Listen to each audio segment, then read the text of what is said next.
జై శ్రీమన్నారాయణ. ఆయిల్ వేసుకోవాలి. ఆనియన్స్, టమాటా, పచ్చిమిర్చి ఆయిల్లో బాగా ఫ్రై కావాలి. ఇవి కొంచెం బాగా మగ్గాక, కొంచెం ఎక్కువ మగ్గాలండి.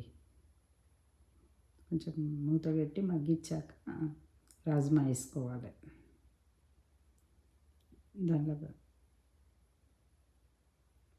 రాజ్మా వేసి కొంచెం ఉడకనివ్వాలి.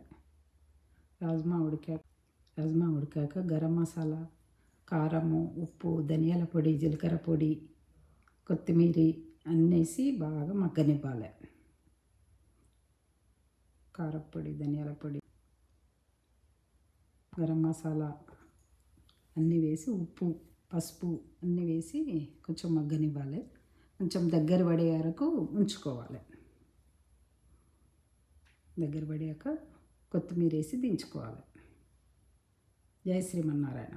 ఇది అందరికీ హెల్తీ రెసిపీ అండి. ఊరికే కూరగాయలు తినకుండా ఈ రాజ్మా కర్రీ చపాతీకి, రైస్లోకి బాగుంటుంది.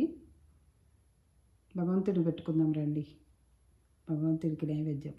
అరగించవయ్య శ్రీహర మాతా పితుడా కుసుమాంబతుడా నీదాసితుడా అరగించవయ్య శ్రీహర అరగించవయ్య శ్రీహర.